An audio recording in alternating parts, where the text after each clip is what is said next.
I stride into the grand ballroom, the sounds of laughter and clinking glasses filling the air. Crystal chandeliers cast a warm glow over the lavish decor, but my heart feels as cold as ice. "I'll keep you safe forever, Millie," my husband Joel whispers, his voice trembling with emotion. He pulls my best friend into a tight embrace, and they both radiate happiness. A betrayal so raw it takes my breath away. Millie's family has spared no expense for this charity gala, their wealth on full display. Yet as her father Richard takes the stage to welcome the guests, the opulence fades into the background. Joel's declaration echoes in my mind, each word a dagger twisting deeper into my heart. I force a smile, stepping forward with feigned composure. Joel and Millie freeze as I approach, their faces drained of color. Without breaking my stride, I pluck the microphone from Richard's hand. "Good evening, everyone," I say, my voice steadier than I feel. "Allow me to introduce myself. I'm Ashton, Joel's wife." Gasps ripple through the crowd as Joel and Millie exchange panicked glances. Richard and Sylvia, Millie's mother, stare at the pair in disbelief, demanding answers with their eyes. "What's the meaning of this?" Richard bellows, his face flushed with anger. Joel stammers, unable to form a coherent response. Millie remains silent, her gaze fixed on the floor. "I think we all know the meaning," I say, my voice cutting through the tension like a knife. "But don't worry, I have all the evidence we need." The ballroom falls deathly silent, all eyes fixed on Joel and Millie. They shift uncomfortably, unable to meet anyone's gaze. "Well?" I prod, my voice dripping with disdain. "Aren't you two going to explain yourselves?" Joel clears his throat, his Adam's apple bobbing nervously. "Ashton, it's not what it looks like." A derisive laugh escapes my lips. "Not what it looks like? You were declaring your undying love for my supposed best friend, Joel. How else am I supposed to interpret that?" Millie finally speaks up, her voice trembling. "Ashton, please, let us explain." "Explain what?" I cut her off, my anger boiling over. "That you've been sleeping with my husband behind my back? That you've betrayed me in the most despicable way imaginable?" Richard and Sylvia gasp, their faces contorted with shock and disgust. "Is this true?" Richard demands, rounding on Millie and Joel. "Have you two been carrying on an affair?" Joel hangs his head, unable to meet Richard's furious gaze. Millie, however, lifts her chin defiantly. "Yes, it's true," she admits, her voice gaining strength. "Joel and I are in love, and we're not going to hide it anymore." A collective gasp ripples through the crowd, followed by hushed whispers and murmurs of disbelief. I can't help but laugh at the absurdity of it all. "In love? You two are despicable. You've been lying and sneaking around behind my back for God knows how long." Sylvia steps forward, her lips pursed in a tight line. "Millie, how could you do this? To your best friend, no less." Millie shrugs, her eyes cold and empty. "Sometimes love just happens, Mother. You can't control who you fall for." "Love?" I spit out the word like venom. "This has nothing to do with love. This is about greed and selfishness. You've always been jealous of what Joel and I had, haven't you? Millie, you just couldn't stand to see someone else happy." Millie opens her mouth to respond, but I hold up a hand to silence her. "Save it. I'm done listening to your lies." I turn to face the crowd, my gaze sweeping over the shocked faces. The truth is, these two have been carrying on a sordid affair for months, and I have all the proof.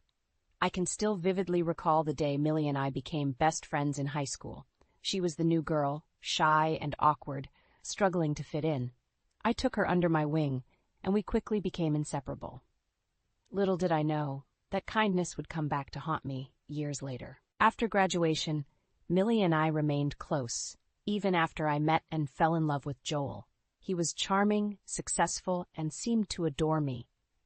We got married straight out of college, much to my mother Vivian's delight. She had always worried about me being too focused on work at her restaurant. At first, Joel was the perfect husband, attentive, loving, and supportive of my dreams. But slowly, things began to change. He started working later nights, claiming he had important client meetings. Our once passionate intimacy dwindled to almost nothing. When I brought up the idea of starting a family, Joel always had an excuse. His career was taking off. We needed to save more money. The timing wasn't right. His evasiveness should have been a red flag, but I was blinded by my love for him. Looking back, the signs were all there. the expensive gifts I'd find in his gym bag, the lingering scent of an unfamiliar perfume on his clothes. But Millie assured me I was just being paranoid, that Joel adored me. "He's probably just working hard to give you the life you deserve," she'd say with that innocent smile of hers. It wasn't until I stumbled across those receipts that the truth finally hit me. Dozens of charges for luxurious hotel stays, expensive jewelry, all addressed to Millie. My best friend and my husband carrying on an affair right under my nose. The betrayal was almost too much to bear. But I knew I couldn't confront them until I had undeniable proof. So I hired a private investigator and started documenting their every move. The evidence piled up quickly. Photos of them kissing passionately outside upscale restaurants, text messages dripping with desire and longing. Each new piece of information was like a dagger to my heart, but I remained outwardly calm and collected. Finally, after weeks of meticulous planning, I was ready to expose their deceit to the world. My lawyer, Lance, assured me I had more than enough evidence to publicly humiliate them both. "This is going to get ugly," he warned me. "Are you sure you're ready for that?" I took a deep breath and nodded, my resolve unwavering. They brought this on themselves. It's time they faced the consequences of their actions. With the evidence in hand, I knew it was time to take action. Lance had advised me to document every sordid detail of Joel and Millie's affair, leaving no stone unturned. "The more proof we have, the better," he had said. "We need to bury them under the weight of their own deception." So I enlisted the help of a private investigator, a stone-faced woman named Janice, who had a knack for blending into the background. Together, we followed Joel and Millie's every move, recording their trysts with meticulous detail. It was sickening work, watching the man I had once loved so deeply betray me in the most intimate ways. But I forced myself to remain detached, channeling my hurt into a burning desire for revenge. Janice would trail them to upscale restaurants, where they'd share candlelit dinners and hold hands across the table like lovesick teenagers. Other times, she'd stake out luxurious hotels, documenting their arrivals and departures with time-stamped photos. "They're certainly not shy about flaunting their affair," Janice remarked one night as we reviewed the latest batch of surveillance images. I clenched my jaw, anger simmering just below the surface. Good. Let them get cocky. It'll make their downfall that much sweeter. With each passing day, the evidence mounted, incriminating text messages, credit card statements detailing lavish gifts, even grainy video footage of them locked in passionate embraces. It was more than enough to bury them both in a tidal wave of scandal. But I knew I had to be patient, biding my time until the perfect opportunity presented itself. Millie's family was hosting another one of their high-profile charity galas in a few weeks, the same event where Joel had so brazenly declared his love for her. "That's it," I told Lance, a vindictive smile spreading across my face. "That's where we'll make our move." He nodded slowly, studying the stack of evidence before us. "Are you sure about this, Ashton? Once we pull the trigger, there's no going back." I didn't hesitate. They made their choices. Now it's time for them to face the consequences. With the date set, I turned my focus to planning every last detail of my revenge. Joel and Millie thought they could betray me and get away with it. They were about to learn just how wrong they were. With the evidence securely in hand, I turned my attention to planning the perfect revenge. Joel and Millie thought they could betray me and get away with it. They were sorely mistaken. As I pored over the sordid details of their affair, flashes of memory assaulted me. Times when Millie had manipulated me for her own gain, always playing the innocent victim while she stabbed me in the back. Like the time she accidentally spilled red wine all over my white dress at her cousin's wedding, just because the groomsmen had complimented me on how beautiful I looked. Or when she convinced me to loan her money for a business opportunity, only to blow it all on a lavish vacation with some guy she'd just met. I should have seen the signs then, but I was too blinded by our so-called friendship to recognize her true colors. Well, not anymore. With each incriminating photo, every damning text message, my resolve only strengthened. These two deserved to have their lives torn apart, just as they had so callously destroyed my marriage and our friendship. I knew I had to plan my strike carefully, crafting a scenario that would maximize their humiliation while ensuring I remained firmly on the moral high ground. A public shaming was in order, but it had to be executed flawlessly. That's when the idea hit me. Millie's family was hosting another one of their opulent charity galas in a few weeks, an event guaranteed to draw the elite of our social circle. What better stage to expose Joel and Millie's sordid affair than the very place their betrayal had begun? A slow, vindictive smile spread across my face as I envisioned the looks of shock and horror on their faces when the truth was finally laid bare.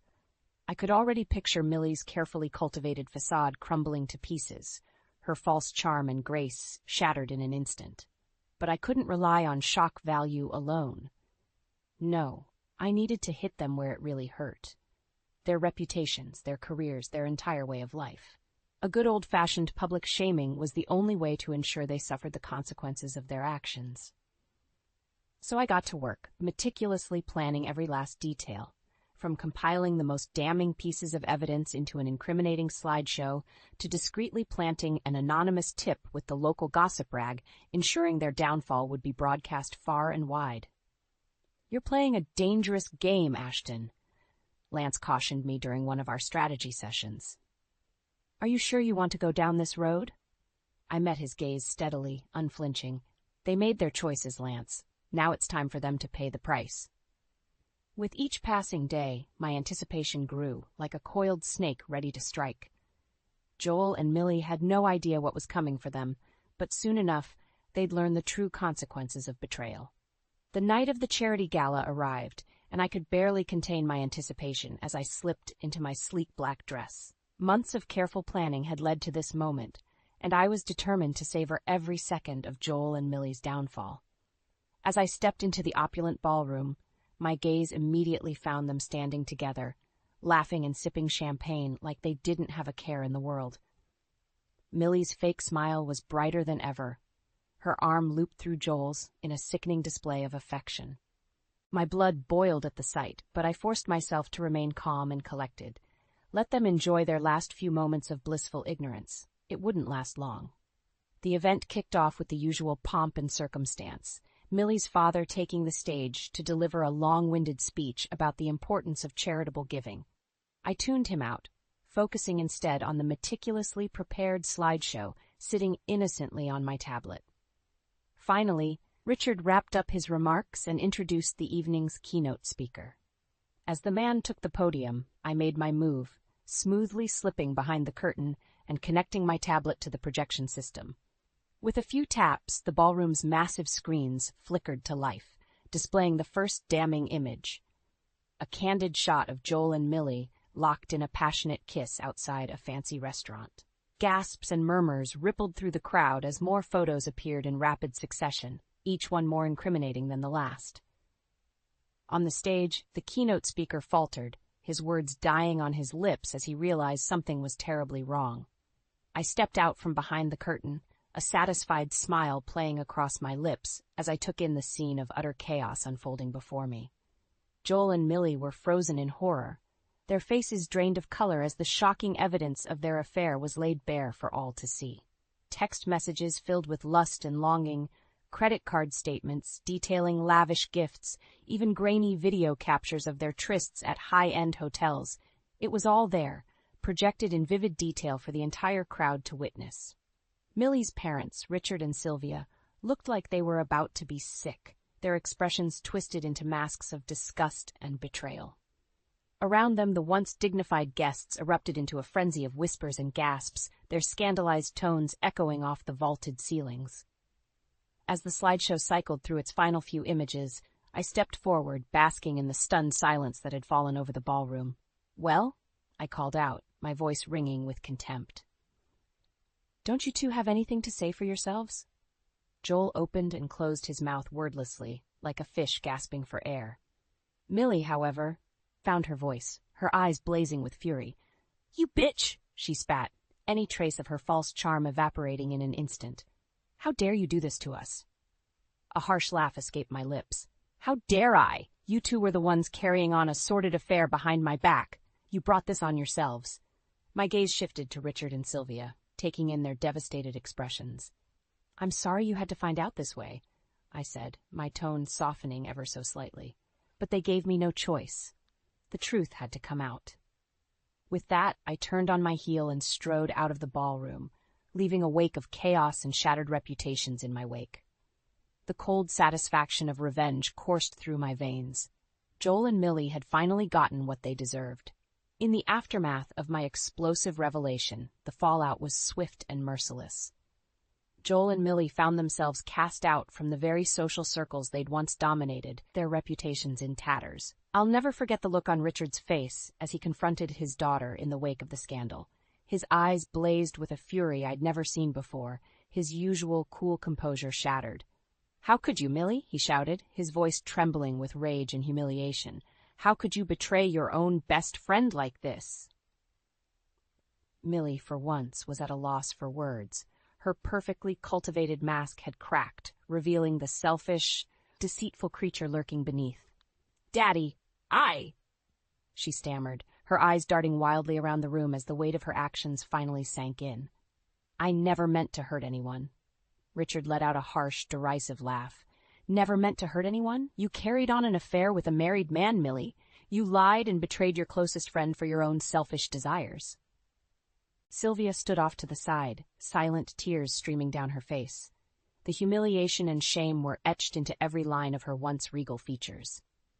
As for Joel, he seemed to shrink in on himself, a broken shell of the man he'd once been. The confident, charismatic persona he'd so carefully crafted was gone, replaced by a pathetic, sniveling coward. He tried to approach me in the days that followed, his eyes pleading for forgiveness, for understanding. But I shut him down at every turn, my heart as cold and unyielding as steel. "Please, Ashton," he begged, his voice thick with emotion. "I made a mistake. A terrible mistake, but I still love you, I swear it." I fixed him with an icy glare, my lips curling into a contemptuous sneer. "Love? You don't know the first thing about love, Joel. What you had with Millie was nothing more than a sordid fling built on lies and selfishness." His shoulders slumped in defeat, and for a fleeting moment, I almost felt sorry for him. Almost. The gossip rags, of course, had a field day with the scandal. Tawdry headlines screamed from every checkout counter, breathlessly recounting the sordid details of Joel and Millie's undoing. Wealthy heiress caught in salacious affair, corporate hotshot secret sex life exposed. Overnight, they became the laughingstock of the city, their once enviable social status reduced to a cruel punchline. Joel lost his high-powered job, his employers unwilling to weather the storm of bad publicity. Millie, meanwhile, found herself ostracized from the very circles she'd once ruled with an iron fist, her family's reputation left in tatters. As for me, I reveled in their misery, savoring every ounce of their well-deserved karma. The hurt and betrayal I'd felt seemed like a distant memory, replaced by a sense of vindictive triumph. I'd won. They'd lost everything. And not a single part of me felt even the slightest pang of remorse.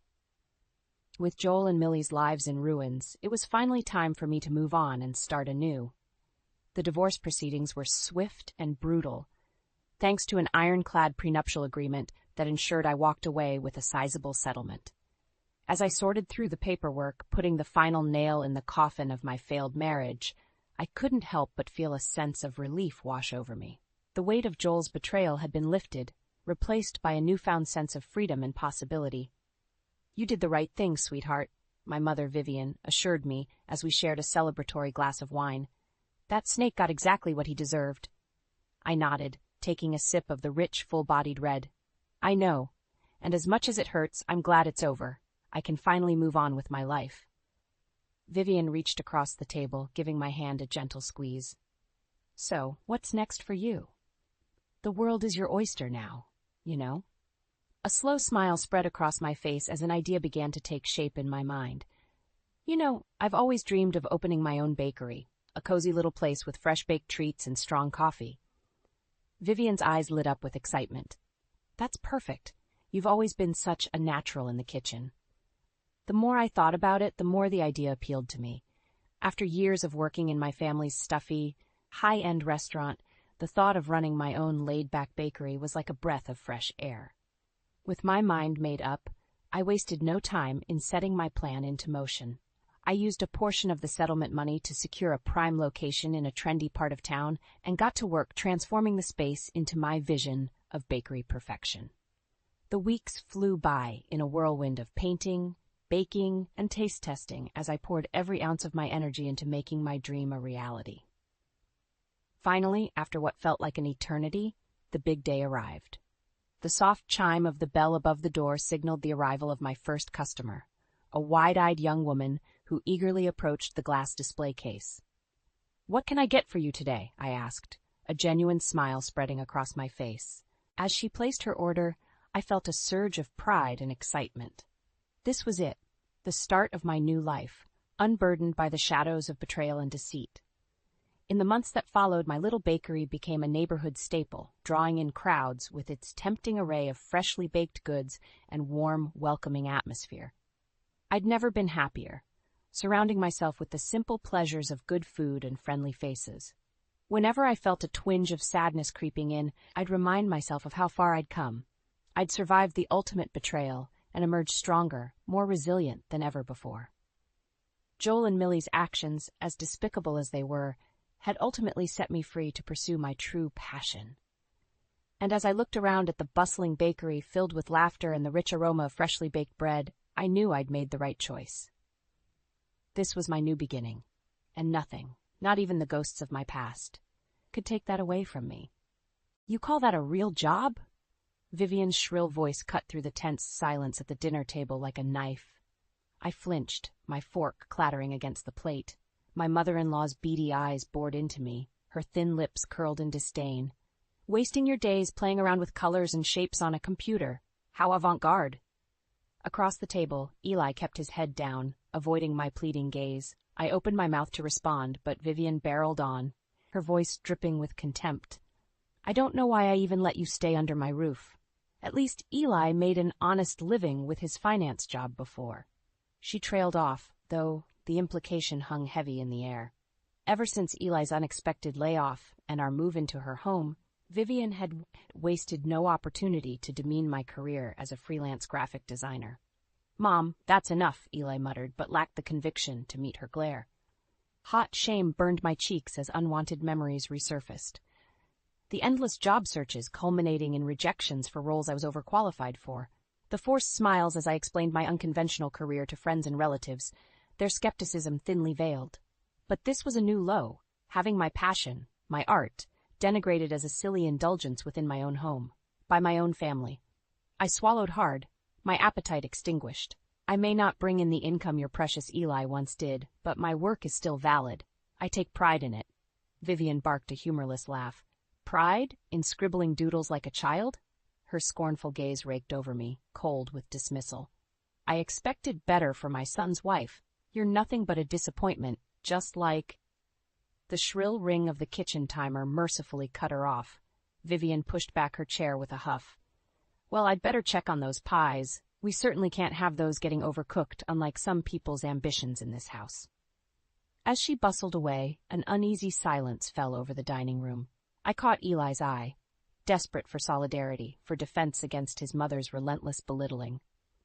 But he just gave a small shrug and dropped his gaze, polishing off his plate. The message was clear. He wouldn't risk crossing Vivian, not while we relied on her hospitality.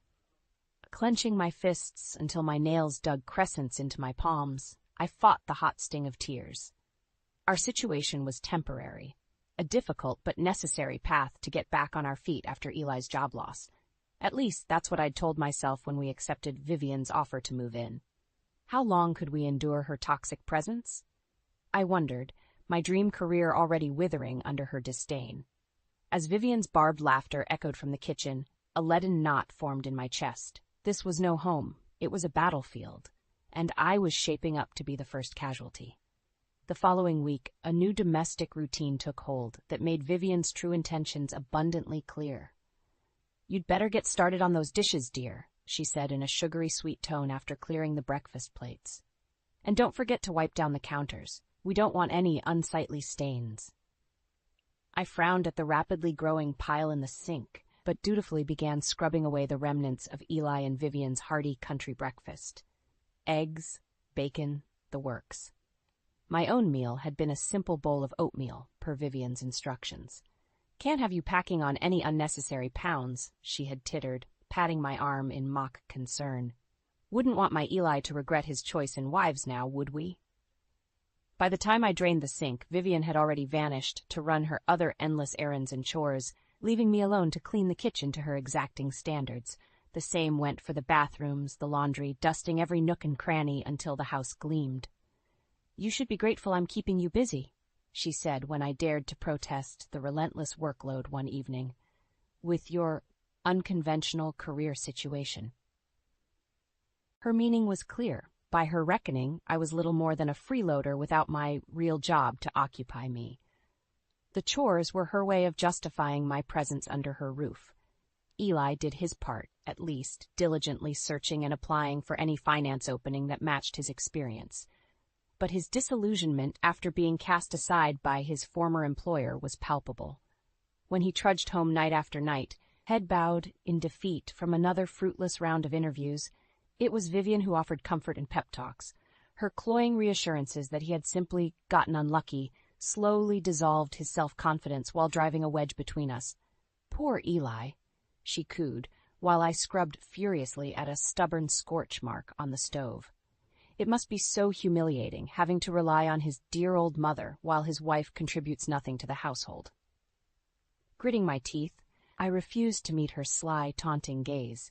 I knew full well what her game was, isolating me, chipping away at my self-worth and marriage until I was made to feel like an utter burden. She had taken full advantage of our circumstances, wielding her temporary generosity like a vice to crack me from her son's life. Once shattered, he would have no choice but to turn fully to her for support and approval. The realization struck like a dousing of ice water. My own mother-in-law scheming against me with ruthless determination. How many of Eli's past relationships had crumbled under her manipulations? No more, I vowed silently, wringing the tattered dish rag between white-knuckled fists. Vivian wanted a war of attrition? She was going to get one. When Eli trudged in that evening, I met him at the door with a grim smile. "We need to talk, in private." His brow furrowed at my tone, but I was done playing Vivian's gamekeeper's prisoner. If she wanted to fight for her son's soul, I would match her fury with a cunning all my own. No more Mrs. Nice daughter-in-law. Over the next few weeks, Vivian's campaign of emotional sabotage kicked into high gear. Not a day went by without some snide remark or underhanded slight designed to reinforce my worthlessness. "Don't you ever get tired of staring at that computer screen all day, dear?" she sneered while I typed away at a logo commission one afternoon. So cosmically unfulfilling. I grit my teeth, refusing to rise to her bait. The client's deposit money was a lifeline in our strained financial situation, one Vivian constantly held over my head. "I'm just worried for your mental health, cooped up in here with no real purpose," she continued with a derisive cluck. "What kind of life is that for a bright young woman?" Thankfully, Eli was out pounding the pavement at another round of fruitless interviews. I wasn't eager to suffer Vivian's harangues with an audience. However, when a promising graphic design opportunity did arise requiring me to attend meetings, she was lying in wait. "You're not seriously considering leaving the house looking like that?" Vivian's shrill voice lashed out as I hurried down the hall, my nicest blouse and slacks neatly pressed. I pulled up short, fingers tightening around the portfolio case. "Meaning what exactly?" "Well, just look at you." She raked a critical gaze over my appearance. Wrinkled, frumpy, with coin-sized bags under your eyes from hyperventilating over those silly doodles all night. Scalding humiliation burned my cheeks as her words struck home. Between the endless chores and desperate need to prove myself with design gigs, I admittedly hadn't paid much attention to my appearance beyond basic grooming. Vivian's bony arms crossed over her chest, lips pursed in exaggerated disgust. "Is that really the image you want to present to potential employers, dear? They'll smell your slobbery desperation from a mile away. Do us all a favor and spare yourself the embarrassment." The words sliced like a barbed whip, stealing my breath. I clutched the portfolio tighter, blinking back enraged tears as she savored her dominance. I knew playing into her manipulation was exactly what she wanted. But excavating the tattered remnants of my self-confidence proved futile against her relentless torrent of derision. In the end, I canceled the meeting and all future design inquiries, feigning some invented excuse about needing prioritize the family. Vivian's shark-like smile that evening said it all. Another tendril of my identity brutally pruned in her crusade of subjugation. I was gradually being hollowed out from the inside, hollowed out from the vibrant, passionate woman Eli had fallen for. He remained oblivious, of course, lost in his own dejected fog of unemployment. The few times I tentatively aired my growing resentment of his mother, he just averted his gaze, murmuring some vague reassurance that she ultimately meant well. On the rare nights we connected intimately, I could sense his arousal waning along with his respect for me. Who was I becoming under Vivian's influence? Just another outmatched foe, cowed and depleted by her twisted convictions until only a shell remained? No, some faint flicker of defiance raged from deep within. I wouldn't go down without a fight. Vivian wanted a monster of her own making. She was about to get one. Jaw set, I holed away on the computer, scouring for any digital fingerprints that could expose Vivian's machinations to Eli and the rest of the family. The first counterattack was coming. If she thought she could grind my spirit into submission, she had drastically underestimated my resolve. It was time to go nuclear on the battlefield she created. No more games. No more hollow smiles, masking seething hatred. All-out martial war was about to commence under her very roof. For weeks, I scoured every corner of the house and internet for clues about Vivian's motivations, burning the midnight oil on the computer long after she'd gone to bed. I cross-referenced public records, newspaper archives, social media profiles, anything that could expose her twisted agenda. Finally, the pieces began to fall into place. Pages of printed evidence stared back at me, damning in its comprehensiveness. "Everything okay, dear?" Vivian's sugary voice sliced through my concentration. I quickly minimized the browser window as she poked her head into the cramped home office. "You've seemed so preoccupied lately." "Just working," I mumbled, avoiding her prying gaze. "Keeping myself busy with some design projects." "How industrious." Her bony fingers stroked my shoulder, feigning motherly concern. "But you know, obsessing over those little drawings won't undo the past." I tensed at her words, wondering if she was baiting me. "Like Eli's failed relationships before you." There it was, the barb I'd been anticipating, laced with carefully calculated venom. I slowly pivoted to face her. "What are you suggesting?" Vivian's cold eyes glinted with cruel amusement.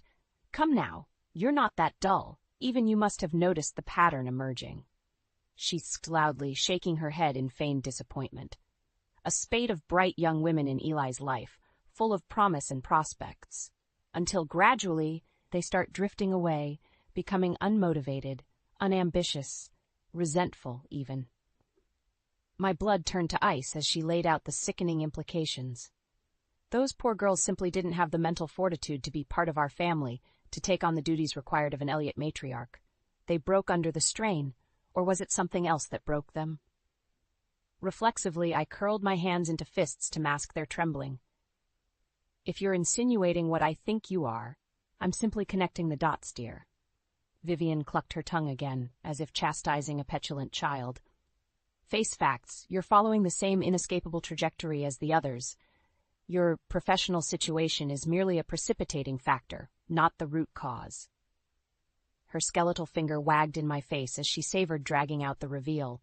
"I did what I had to in order to preserve my son's future prospects, to protect him from diminishing attachments that would only wither his potential." The words spilled out in a sickening rush, past relationships poisoned through steady emotional attrition, financial entrapment, isolation, relentless needling until the woman's self-worth splintered, all orchestrated by Vivian in a coldly premeditated campaign of subjugation. You monster!" I choked out, struggling not to retch. "How could you do that to Eli, to your own son?" "I did it for Eli," she snapped, that familiar flash of contempt hardening her features. "To spare him the heartbreak of making the wrong choice and resigning himself to mediocrity. A mother's love can be cruel at times, but at least I had his best interests at heart." Her serpentine tongue flicked out to moisten her pursed lips. "This time will be no different, I'm afraid. For his own good, you simply have to go." With a final vindicated smirk, Vivian slithered from the room, leaving me to absorb the full, monstrous truth alone. Gripping the computer desk to steady my shaking limbs, I could no longer deny the depravity unfolding in slow motion around me. My mother-in-law wasn't just a manipulative harpy. She was a calculated, silver-tongued sociopath, systematically undermining my identity to its very core. All in the name of keeping her claws firmly latched into Eli's soul, molding his destiny to fit her twisted, narrow convictions. Anyone who threatened that control was simply another target to be crushed and discarded. White-hot rage seared through my shock, tempering into grim determination. If Vivian thought she could cow me into submission like her past victims, she had sorely underestimated this particular adversary. With a trembling hand, I reopened the research files, pages of tawdry deceptions meticulously logged, her own smug digital fingerprints preserved in sickening detail. I wouldn't just confront this sadistic harridan. I would dismantle her respectable facade, blow by agonizing blow until nothing remained but the gnarled, bitter husk she truly was. The game was on. This time, Vivian was going to learn just what kind of monster she'd created. After Vivian's chilling confession, I knew I had to act fast before her toxic influence metastasized any further.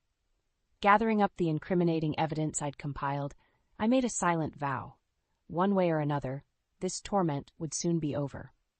The first step was recruiting an ally on the inside. While Eli remained disturbingly blind to his mother's machinations, his father Nathan had increasingly picked up on the strain she was inflicting. One evening, after another tension-filled family dinner, I caught him alone in the den while Vivian was preoccupied with dishes. "We need to talk," I murmured under my breath, gesturing for him to follow me into the hallway. Nathan's brow furrowed with concern, but he complied without a word. "I can't take much more of this," I confessed in a hoarse whisper once we were out of earshot. Vivian's muffled humming from the kitchen made the hair prickle on my neck. "You know what she's been doing to me, don't you?" Nathan's haggard expression made it clear the truth wasn't lost on him. With a reluctant sigh, he gave a solemn nod. "You're not the first to suffer her special attention. It's a miracle Eli and I have stayed sane all these years." My hands trembled as I clutched the file, forcing the words out in a ragged rush. "It's even worse than we thought. She confessed to sabotaging Eli's previous relationships on purpose. Everyone who got close to him, she was systematically destroying them out of some sick, twisted obligation." A muscle twitched in Nathan's weathered jaw as he absorbed my words. For a long moment, he could only stare at me in stunned silence. "I had my suspicions," he finally rasped, scrubbing a hand over his face.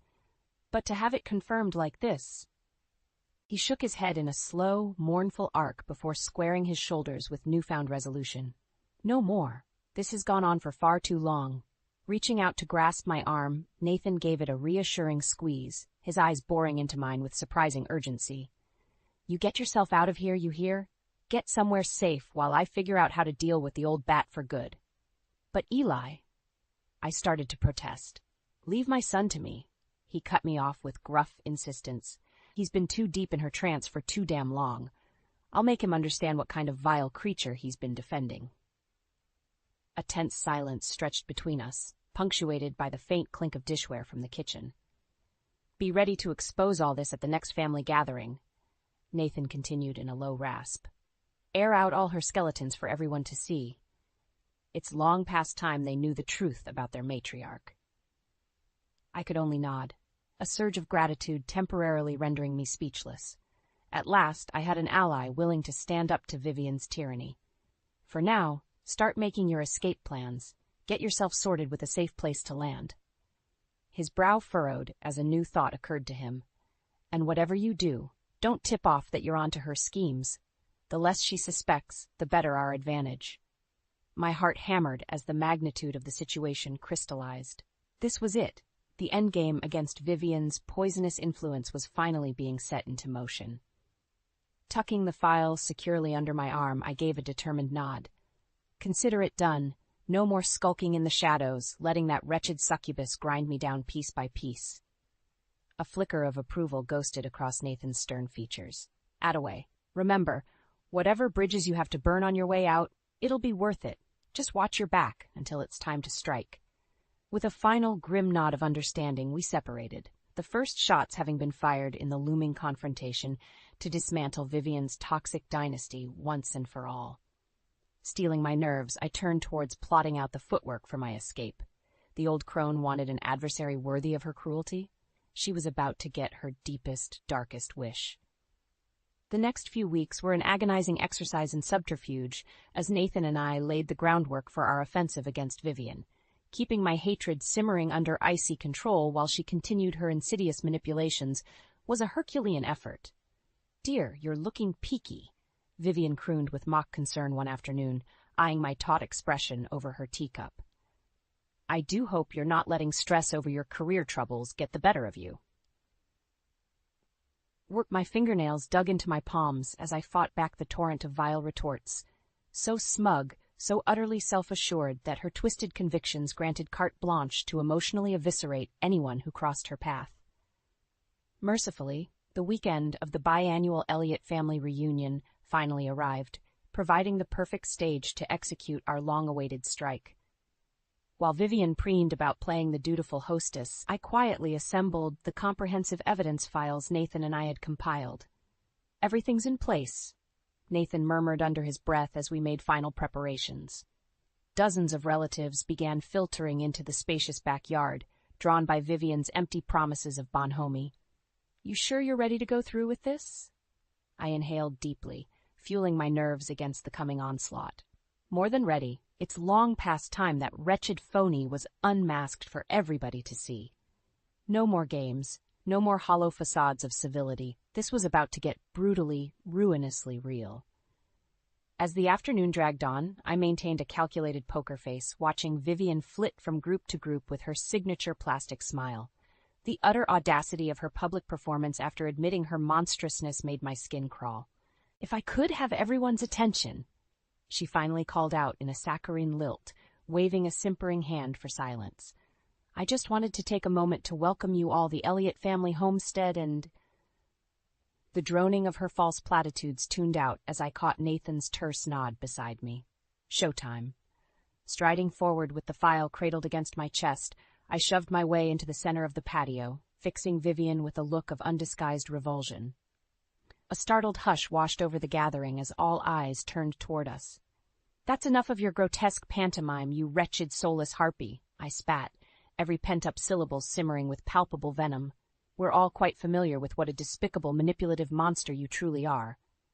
Vivian's staged smile curdled into a look of apoplectic rage. "How dare you?" "No, how dare you?" I shot back, unshakably coldly. "How dare you present this facade of genteel hospitality after all the lives you've mercilessly worked to unravel over the years?" With a deft hand, I cracked open the file and began coldly reciting the highlights from Vivian's documented trail of cruelty. The financial constraints, the cruel taunts, the systematic dismantling of her victim's sense of self-worth. A chorus of horrified gasps and muttering echoed around the patio as one ugly truth after another poured out. "You did this to me," I declared, glaring at her with undisguised loathing. "You did this to all those girls unlucky enough to catch your precious Eli's heart before me. Anything, anything at all, to keep your son under your dominion like some sort of deranged, emotional succubus." The word hung heavy over the patio, weighted with grotesque implication. Vivian, to her credit, had descended into sputtering, incoherent rage. "Monstrous lies," she finally shrieked, stabbing a clawed finger in my direction. "Everything I've done has been to preserve the integrity of this family, to keep us from being polluted by grasping, unworthy leeches like this spiteful harridan." I leveled an icy glare, feeding off the horrified energy rippling through the gathered Elliots. "You can drop the martyr act now, Vivian. We have testament after testament thoroughly documenting your toxic, sociopathic crusade to undermine anyone foolish enough to love your son." I let the damning file drop at her feet in revulsion. "You're an emotional terrorist, plain and simple, and you've been exposed to everyone here for the festering, irredeemable cancer you are." Vivian visibly wilted under the weight of silent condemnation from the surrounding family. One by one, the circle tightened around her, driving the twisted matriarch into a corner like the rabid animal she was. "Get out!" A gruff, furious voice cut through the tension. Nathan, finally free from her web, stalked forward with unvarnished loathing twisting his features. "Get out of my house, you miserable succubus. Your reign of terror is over." In that moment, the indomitable Vivian Elliott shriveled into a pitiable, broken creature. The rank stench of her malignance finally laid bare for all to behold. Satisfaction sang through my veins as I turned to watch her slinking, shunned and disgraced out into the lonely night. My own personal demon had finally been exorcised, and the future, while still shrouded in lingering hurt, finally shone with a glimmer of hope for redemption at last. The days following Vivian's brutal exposure at the family reunion were a maelstrom of turmoil. The Elliott clan, so accustomed to putting on airs of unity and decorum, had been irrevocably fractured by the truth about their matriarch's depravity. Entire branches of the family tree followed Vivian into exile, stubbornly clinging to her perfidious lies out of misplaced loyalty or sheer inability to accept her monstrous actions. Sister turned against brother, cousin against cousin, as age-old allegiances combusted into acrimonious infighting. Through it all, a hollow-eyed Eli could only watch in numb disbelief as the bedrock of his existence crumbled to ruin. For so long, he had been under his mother's diabolic spell, his sense of identity and priorities hopelessly warped to serve her pathological needs. I never truly saw her for what she was," he murmured one evening in a voice leached of all emotion. "How could I have been so blind?" We sat together on the back patio steps, the chilly night air lending a funereal pall.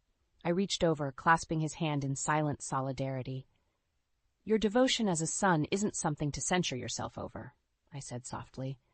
"Vivian's skill as a master manipulator is what blinded you to her true nature for so long." Eli dragged in a ragged breath, squeezing his eyes shut as memories undoubtedly flooded back. The endless criticisms, the insidious needling against every relationship, that relentless push to surrender his individuality.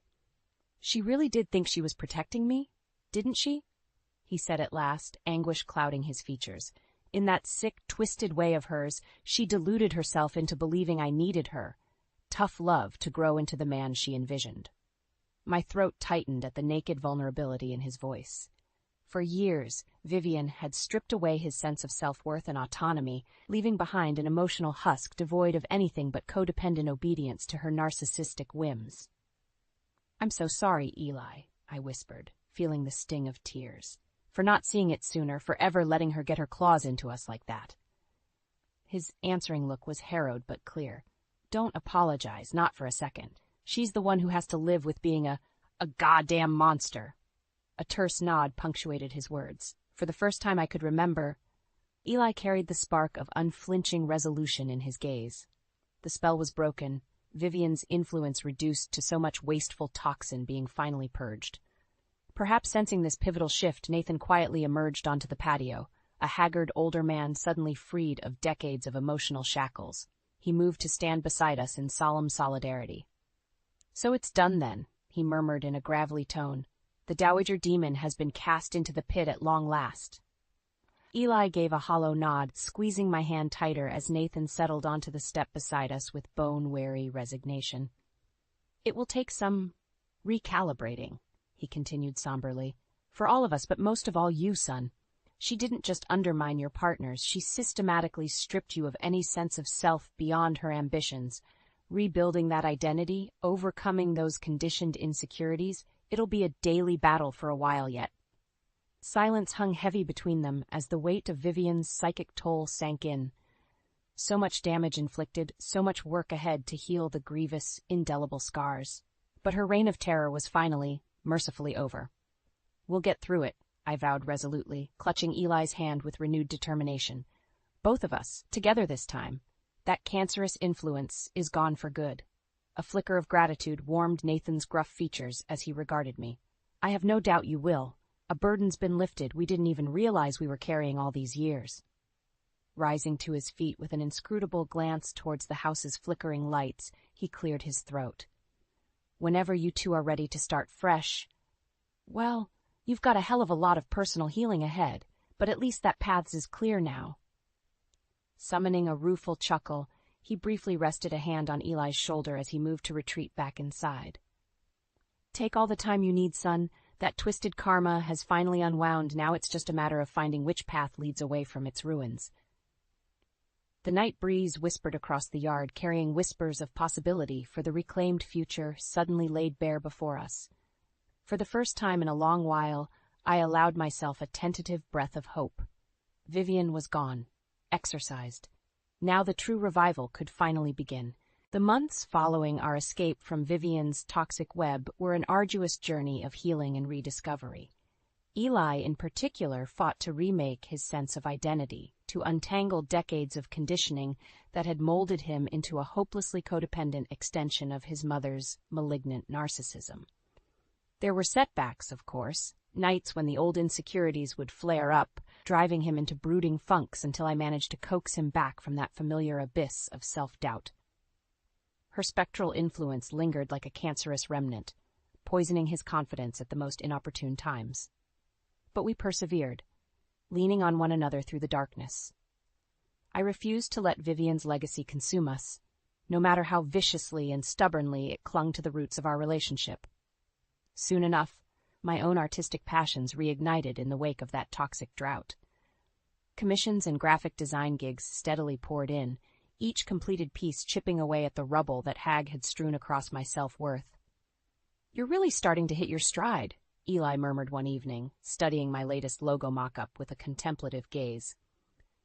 "This work, it's undeniably brilliant, Marla. No vile opinions can refute that truth anymore." The unveiled sincerity in his voice washed over me like a soothing balm for the old, barely healed wounds. Gone was the meek, beaten-down husk of a man who had meekly abdicated his identity to Vivian's depraved whims. This Eli was revitalized, newly confident in voicing his convictions, without the looming fear of displeasing his manipulative parent. Free to be his own person at long last. Even Nathan, cordoned off in his separate home across town, exhibited remarkable strides in shaking off Vivian's corrosive influence. Some evenings he would stop by unannounced, hell-bent on reconnecting through the simple joys of family he had been deprived of for decades. "So this is what an Elliott matriarch should truly be," he rumbled approvingly as I dished up plates of homemade chicken parmesan, his first taste of my cooking in years. One whose passion centers around bringing people together rather than, well, you know. Eli and I exchanged a loaded look, both of us intimately aware of just what kind of matriarch Vivian had been, the kind whose legacy we were both still working to extract from our psyches. "It's a work in progress," I said with a tight smile. "But that's a good problem to have, building something nurturing out of the rubble she left behind." "Amen to that," Nathan replied gruffly, tucking into his meal with gusto. Occasionally he would grunt an appreciative nod between hefty bites, as if committing every tender, zesty forkful to memory. Simple family moments like this were no longer to be taken for granted, not after Vivian had deprived the Elliott clan of genuine intimacy and trust for far too long. Over time, Eli's professional life also righted itself in Vivian's absence. A promising financial advising position opened up, and to my immense pride, he attacked the opportunity with a boldness and dynamism that had been sorely lacking under his mother's oppression. "They'd be damned fools not to scoop you up immediately," I murmured as he prepped for the final round of interviews in his characteristic tailored suit. "Vivian's poison is expunged. Now they'll get to see you exactly for who you are." He grinned, that old self-assured charisma rekindled in his eyes as he reached over to squeeze my hands. "And who, pray tell, is that?" he asked with an arched brow. "A strong, ethical man who won't neglect his convictions or family," I shot back, matching his rakish look. "The kind of person I should have been able to see all those years ago, before that decrepit succubus warped your identity beyond recognition." His grin widened into an expression of unvarnished joy and love, the old scars finally mended enough to let happiness pour forth undeterred. Leaning in, he claimed my lips in a fiery, passionate embrace, one sealed after years of toxicity, despair, and harrowing conflict. We had both been forged anew from the smelter of Vivian's cruelty. Hardened, certainly, but undeterred in our quest to neutralize her lingering influences once and for all. When Eli landed the position a week later, we celebrated with a toast not just to his achievement, but to our collective rise from the ashes of that miserable psychopath's machinations. A new life, a new world of opportunity beckoned, one finally free from the crushing weight of that demented matriarch's control. The morning saga ended with Eli and I arm in arm at one of my own gallery openings nearly a year later. Beatifically expectant with our first child as the ultimate repudiation of Vivian's derangement. Around us, a teeming crowd of colleagues, friends, and family congregated to celebrate my ascendant artistic achievements, solemnly reveling in the hard-won victories we had each carved from the rubble of past trauma. In that electrifying moment of validation and renewal, Vivian Elliott's malignancy was finally, conclusively extinguished by the twin fires of perseverance and love. She would always be a part of our shared histories. That much was undeniable. But her defeat and our dogged efforts to emerge unbowed from her cruelty's cauldron ensured that the last, echoing remnants of that toxic matriarch's depravity had been forever exorcised. The Elliott's healing could truly begin at last.